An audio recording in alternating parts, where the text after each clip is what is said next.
В началото смятахме да направим 2 урока. Единият трябваше да бъде посветен на земетресението, другия на пожар.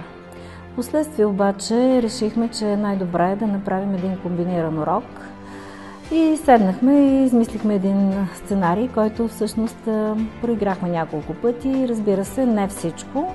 В общи линии нещата се избистриха в движение.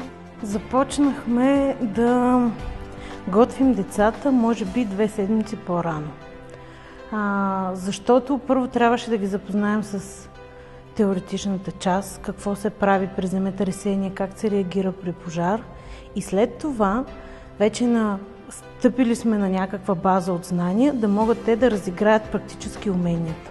Най-трудно на децата може би им беше да овладеят емоциите в началото. 47 деца трудно се управляват, но намерихме подхода правилния и децата започнаха да се забавляват. И това, което в началото ми направи впечатление, мислех, че така малко им е вяло, не им е интересно, но нищо подобно.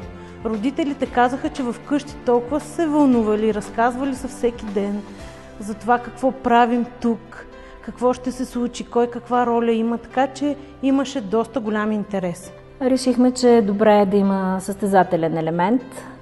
Работихме върху решаване на кръстословици, но не сме решавали това, което всъщност децата трябваше да получат като краен резултат. Това беше само като една идея, че ще имаме кръстословица, тъй като не всички деца, те са още малки, не са решавали кръстословици допълнително. Обяснихме какво значи кръстословица, как се попълва тя.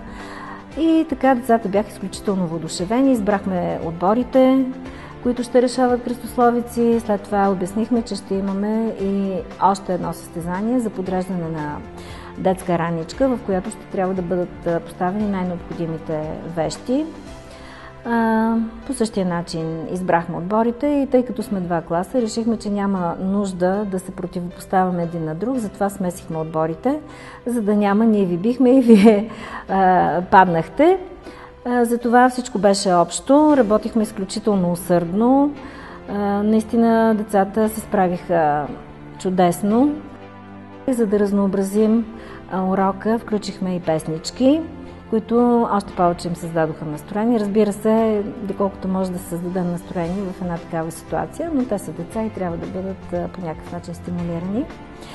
Така че всичко това, което бяхме замислили, ние го реализирахме и надявам се, че се получи добре. Когато работихме по сценария, за нас беше важно и екипировката и материалите, които трябва да осигурим за съответния урок, защото колкото повече се опитаме да пресъздадем реална ситуация, толкова повече ще е интересно за децата и ще им остане в съзнанието. Ако не бяхме намерили костюми, не бяхме направили цялата екипировка, някак нямаше да се отличат ролите на всеки един в тази игра. Децата обичат да се маскират, да могат да вникнат в ролята, когато имат естествено и съответните атрибути, още по-добре се случва.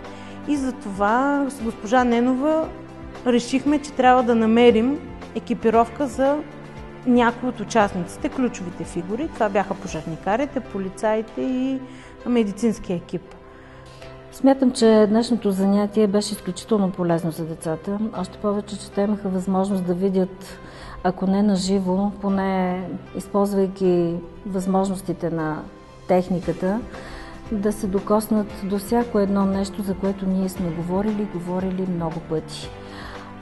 Използвайки мултимедийната дъска, децата видяха какво е истински пожар. Видяха какви щети наистина се случват след огромно природно бедствие, като земетресение, огромните вълни цунами, които ги впечатлиха неимоверно много. Практическото занятие, което ние днес проведохме, беше от изключителна важност те да докоснат някои неща наистина и да влязат в ролята на изпълнители на пожар, в ролята на лекар, в ролята на санитар, медицинска сестра, Дори да не подценяваме ролята на полицаите, които действително въдворяват ред в една такава ситуация, когато не само децата, но и възрастните се паникьосват. Така че редът е много важен, начинът по който трябва да се напусне мястото също.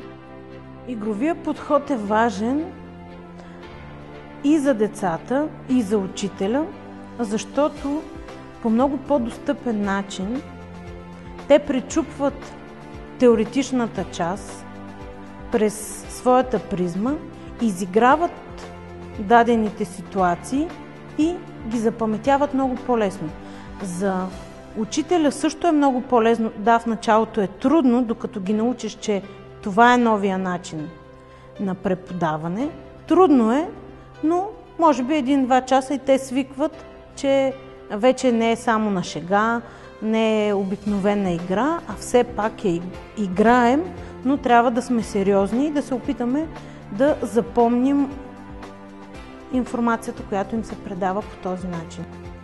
Всяка една информация, която до този момент не се е знаела, независимо дали е дете или е възрастен човек, е винаги добре дошла. Особено в такива ситуации, за които много често хората си мислят, че са подготвени, но всъщност не са. Защото всички знаем колко е страшно едно земетресение. Всички знаем, че ежегодно се случват по земята толкова много пожари и толкова много разрушения и екологични катастрофи. Но всъщност ние, когато попаднем в такава ситуация истинска, едва ли някой би реагирал съзнателно и целенасочено. Затова работата с децата трябва да започне още от рано, такава възраст, на която са нашите деца сега, за да могат да са подготвени в такава ситуация, да знаят каква трябва да бъде тяхната първа реакция, да съхранят себе си, да приберат това, което е най-необходимото и да могат да постъпят по адекватния начин, за да могат да се предпазят. Със сигурност този проект беше полезен за нас като учители, защото имахме възможността да покажем на децата и другия начин на преподаване. Не само стандартния, седнали сме на чиновете, водим беседа, защото учителя вече за мен не трябва да бъде центъра на внимание. Децата имат достъп до много информация. Те знаят неща, които може би и ние по някои теми не знаем. И не трябва да ги изолираме, трябва да им дадем възможност те да се изявят. Учителя трябва само да играе подкрепяща роля, да ги насочва, да им каже правилата, когато излизат от тези правила, пак да ги връща в играта, защото стария начин на преподаване не работи с този тип деца. Децата са се променили, децата имат много информация и ние няма как да им направим толкова атрактивен урока с само една беседа, защото те чрез игра усвояват материала, без да има напрежение, без да се страхуват, просто играйки те учат. За мен това е най-важното.